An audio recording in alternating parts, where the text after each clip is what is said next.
And welcome back, everyone, to O'Neill's Grill as we continue with our weekly fan and press luncheon with JMU basketball coaches. We just heard from Coach Kenny Brooks a few moments ago, as now we do welcome in Coach Matt Brady. The JMU men's basketball Dukes, like the women's team, posted a couple of victories this past week. A 63-61 win over the Camels, which was an exciting finish. And then yesterday, knocking off the Richmond Spiders. And, Coach, for the JMU Nation, thank you, because that means the Dukes are 3-0 against the Spiders in the big sports this fall, beating them in football, men's basketball, and women's basketball now, of course. And but both of those wins, Coach, they're quality wins, but for different reasons because of the different ways in which you won those ball games. Well, no doubt. Interestingly enough, the coach at Campbell was on the staff at Richmond, so very similar, not similar, but exact same styles.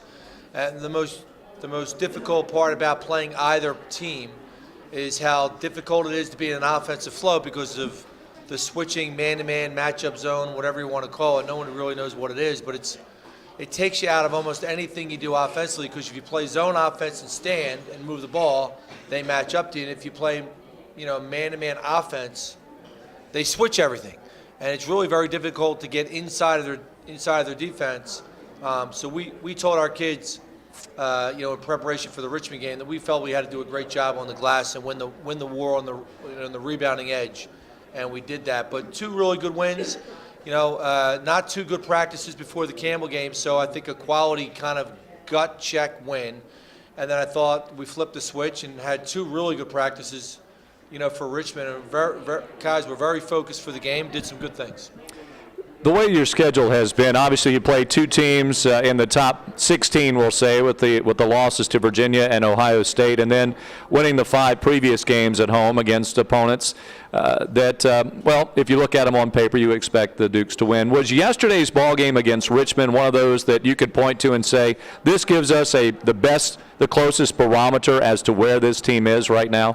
No, I'd say exactly that. And, interesting enough that we're 6-2, but very easily could have a far different record because so many close games, and really so many close games where we're not at full strength, and we're still not yet, at full strength because, we still don't have Joey McClain back. And I think going forward, that's why I keep saying I think he's going to add a different dimension to our team.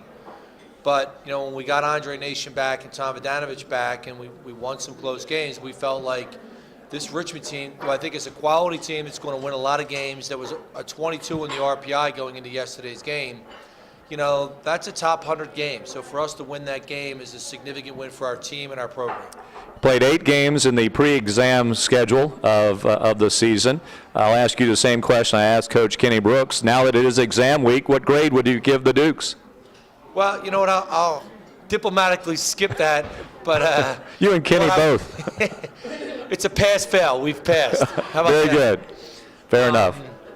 What I would say is, and I keep saying this, I like the potential of this team. I like where we are emotionally. I like where they are in terms of the chemistry they share together. We've kind of had a crash course here. It's like a 3-week exam in terms of the course has been thrown at us, and we've had a lot of different things happening to us. Hari Hall, I thought, had a really good game yesterday, probably his best game. It's clearly since he's been here, and I thought that was significant. But I like our team, and I like where this team can go. And I think if we can continue to show improvement, which I think this team wants to do, we're excited about, what this team can do this year. As I look at this 19-game home schedule, you get the 3 games as part of that Buckeye Classic at home because of some crafty scheduling. But really what you're doing is what a lot of the major programs do. They get a lot of home games, and you can't really undercut that. That's extremely important, and it has been to this team. Well, it's interesting. We have a guy that's not here today that always has said to me a few different times, oh, that's a lot of home games, as if that's completely out in left field.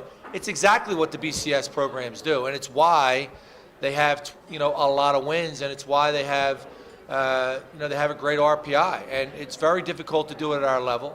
Not a lot. It'll be the most home games for our league this season, and it's something we've tried to do every year, but especially with a young team, I think it does so much for your confidence.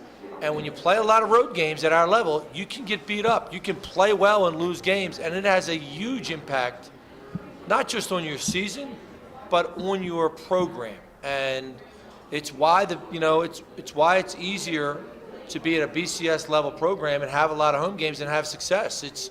It's just the way that it is, and we're grateful that our administration allowed us the opportunity to have a season with a lot of home games.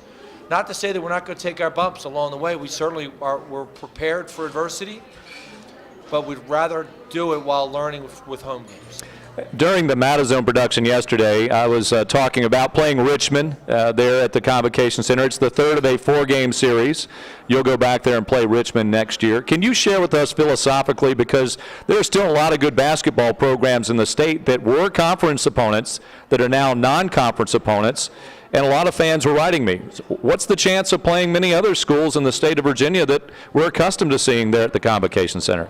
Well, we've tried, to be honest with you. We obviously had a coup, with getting the Virginia series. I thought that was tremendous for our basketball program, even though we didn't play well and they played phenomenal, a few weeks ago.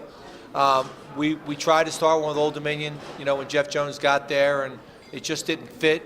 We have started a series beginning next year here in Harrisonburg against George Mason for 2 years. We have decided with Richmond to keep this series going. And in the state, we've played the other schools. It doesn't create as much excitement, but Radford has a good basketball team, as they proved yesterday, winning on the road at Virginia Tech. When we won that game, I tried to walk in here and say that's a good win for us, especially. And again, there was a little bit of poo-pooing about that, but I knew that was a good win. And Radford's going to have a good season. And Longwood's going to be a tremendous challenge a year from now. They'll have more guys sitting out. So all of these state games, some of which we have this this idea that we're not as excited about those games. One, those are close games in terms of travel. You're not driving to Dulles and getting on a plane, and you're playing teams with new coaches that are going to do really good jobs, that are doing good jobs. And then we've played Richmond, we've played Virginia, we're going to play George Mason. Who's left? Old Dominion. And at some point we'll start that series. It just hasn't worked out yet. How well has Andre Nation assimilated into playing? It looked like he was a little out of game shape for a while there. Well, I still think he's in great shape, and I don't think he's played a very even game offensively, but his impact defensively is tremendous. And I've said all along, that is what he's best at. He is a very good passer, and he's a high-level defensive guy, and his game fitness is still not where it needs to be. He'll play better offensively. I still think that Ron Kerry's been a little uneven offensively, but a lot of that is the opponents we just played. So, you may hear that and say, I don't really know what that means, but kind of like playing Radford and winning that game, we thought that was a good game. I think that Ron and Andre will continue to get better, and we need those guys to play offensively better. And I think it's a big deal that our front court, they're rotating in and they're filling in their parts. I think it's a big deal that we get Joey McLean back, and it's a huge deal that Horry Hall played within the kind of the constraints of playing team basketball yesterday.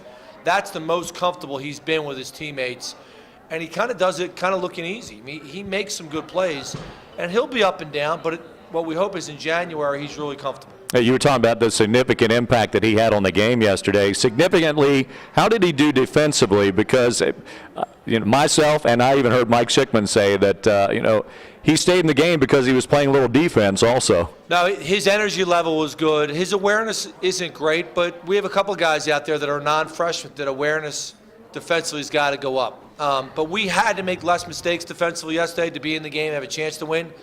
That's the fewest mistakes we've made on defense. And sometimes you make mistakes and you don't pay for it on every possession. But yesterday we made very few mistakes, and that's the best we've blocked out. Maybe in my time here, and we spent 3 days talking about blocking out. To give up only 3 offensive rebounds was a significant part of our game plan, and everybody played a part in that. Yohani Dallenberg added the 10 points. When he gets in the lane, that long stride that he has, he can find a way to get to the rim. What are you doing with his game to try to minimize some of the fumbles that he's having there in the lane? Well, obviously 2 different halves, but the difference for Yohani was last year he would have had an injury at halftime and not showed up in the second half. He just would have had ice on his knee.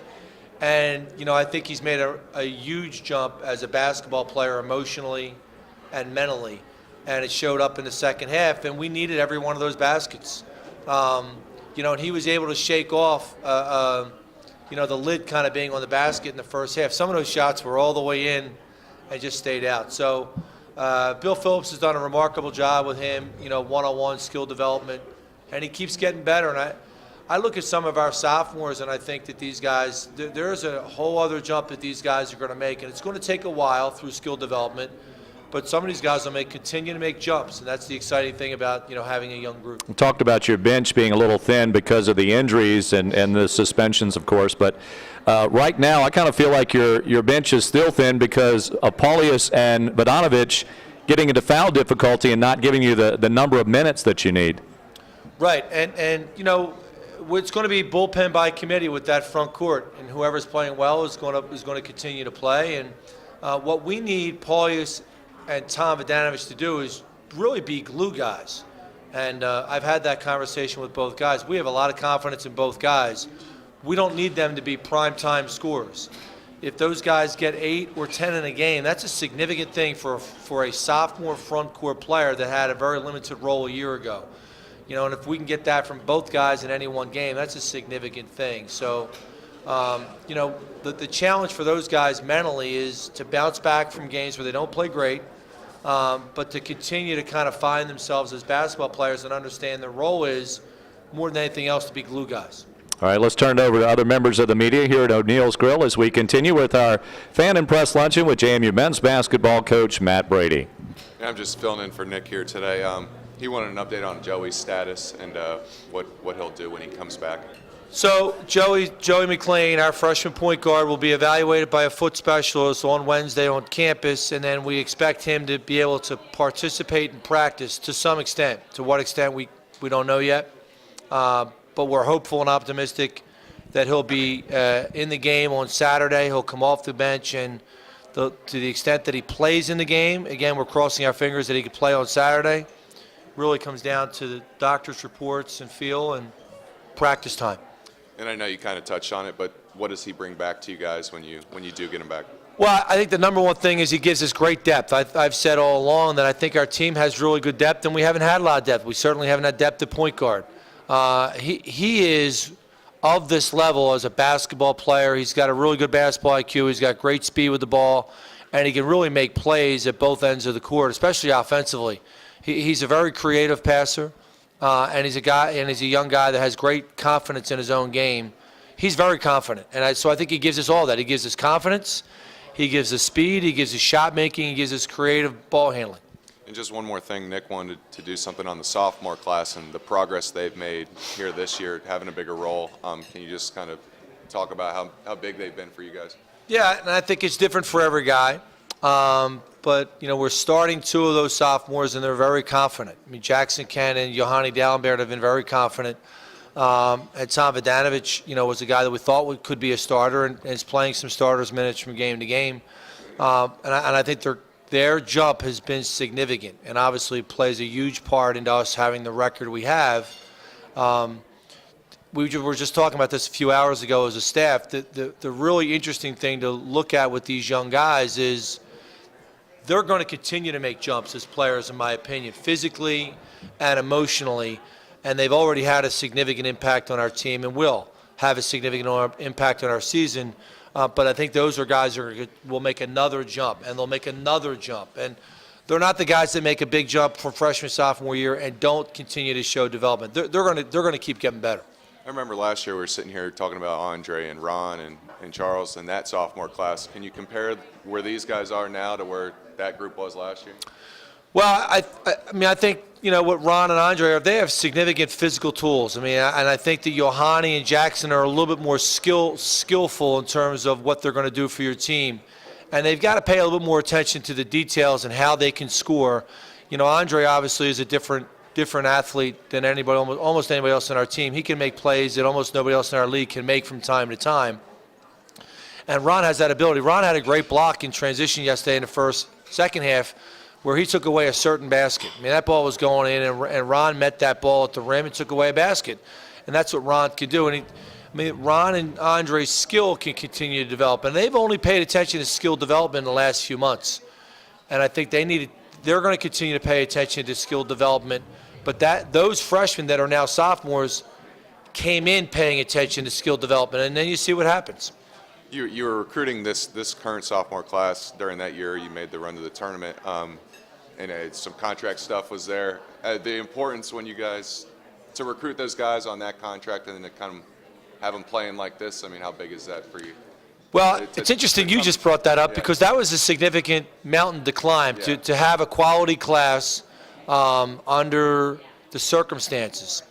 And, you know, it had some impact. We had some other guys that we had targeted that are starting at some other schools that are having, you know, that kind of turned away from JMU because of contract status.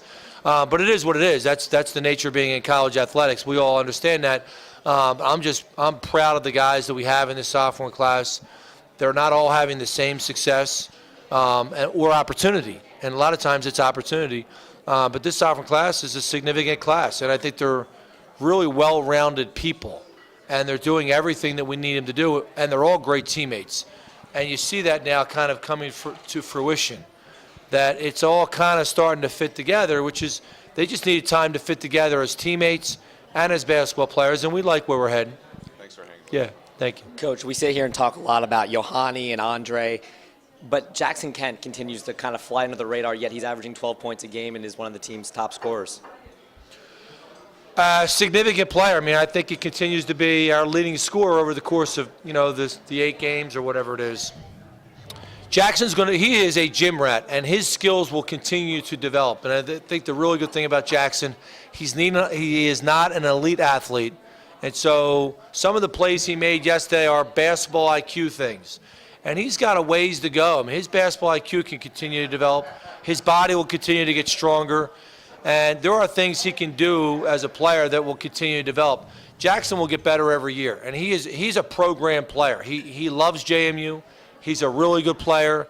And no matter the players that are around him, there's a place for Jackson to impact our program all 4 years. And he'll be an interesting guy to watch during his time. And I asked Kenny this question. You guys are undefeated at home this year. You seem to be very comfortable, or not undefeated, but you've won every game since the UVA game. You seem very comfortable with the Convo. What makes the Convo such a tough place for other teams to come in and play? Say that again, about who? What makes the Convocation Center so tough for opposing teams? Well, I think it's loud, number one. And, you know, the challenge at JMU, and the challenge at JMU has been historically engaging the student population. We get tremendous community support, really for all the athletic department programs. But engaging the student population has become a problem. And, you know, I beat the drum a little bit quietly with my administration, what I feel needs to be done. And we'll look at it again in the off season. The convocation is to me, is a tremendous home court advantage. It's maybe the most significant in our league.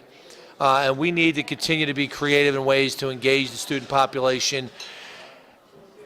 The number one thing is winning games. And you know, if you have the youngest team in the country, you're not going to win as many games as you'd like. And the students pay attention to that. If you're winning, they're going to come back. And if you're not winning, you know, Nick asked me last week, what do we got, the attendance. Well, attendance is related to winning. Winning is related to how you did last year. Now, the second semester is related to the first semester. If we can continue to win, the students will come back to the Convocation Center. You know, I would like to get them closer to the floor. I'd like to have them all on the floor, and at some point maybe we'll get them on the floor. But we've got to be consistently winning. I understand that. That's my challenge. And my challenge is related to health and suspensions and, you know, the nucleus returning every year. And I can't tell you, you know, what that's going to be next year. But right now we've got to win games, and we got to get better. And we just have to get better. If we get better and continue to win, the students come back. If the students come back, and, you know, it's kind of like that's how it goes. If you win, the students are going to come. Thanks for bearing with my call here. Coach, one other question I want to ask on Jackson Kent. He's had a couple of games where his outside shot isn't quite falling for him. How good is he at adapting in the game itself to try to find you some points? Well, interestingly enough, it's one of the things we just talked about in a staff meeting is, you know, can we create opportunities for Jackson to get some shots? You know, he obviously had some big baskets that weren't threes yesterday. I think his teammates have got to do a better job of driving the middle lane and finding him. You know, he's not a hard guy to find. He's 6'7". and he's on the perimeter a lot of the times. When you drive, you've just got to find him. And it's really the biggest thing to get Jackson shots is when you drive, you've got to know where he is at all times. And I think his teammates have got to do a better job of understanding where he is. When you drive in the lane, you got to not just know where the defense is, you have to know where Jackson Kent is, and we've got to do a better job of that. We'll do some other things to get him some shots here. But I think having Andre back and now having Hari that can stretch the floor is going to help us. But it's kind of a piecemeal thing. But I think the most important thing is his teammates have got to be aware of him at all times. You face the Pirates of East Carolina, another old conference foe, but it's been a number of years since the Dukes have played East Carolina, a team which is 4-5. Looking at them statistically, kind of hard to figure out just where this team is. What's your take on the Pirates? Well, I think Jeff Levo's done a really good job. They went to postseason play last year. A lot of the same guys back. I think they've got firepower, especially on the wing positions. They have a young player at point guard. They're playing a lot of minutes, but their wings are very good, and their front court guys are kind of glue guys. But it's a challenging place. It's a challenging environment. It's a great game for our program, and they return the game a year from now. So excited about the opportunity to play them. But again, for our guys, we're going to get our guys focused on trying to get our first road win of the year. And for a young team like ours, it's a great opportunity. How much chance will you get to do team practice this week, being that it is exam week? How will that affect things? We're going to practice. We're taking today off. We practice tomorrow in the morning, as exams would have it, and then we'll practice each day, and it'll vary each day. But we're going to try and do some things and add a couple of wrinkles to what we're doing, and use this time to get our guys thinking not about academics. It's a challenging time to get through a solid practice during this week. But we're going to try and add a few things and try and get better. All right, thank you very much, Coach. The Dukes at 6-2. They're on the road to face the Pirates of East Carolina in Greenville, North Carolina. Tip-off is at 5 o'clock. You can watch the game on ESPN3. Of course, you can hear the game on the JMU and Telos Wireless Broadcast Network, on News Radio 550 WSVA in Harrisonburg, also on Matazone HD Sportsnet free audio. I want to thank Coach Kenny Brooks and Coach Matt Brady for joining us this week during our weekly Fan and Press Luncheon at O'Neill's Grill in Harrisonburg. Have a great week, everyone.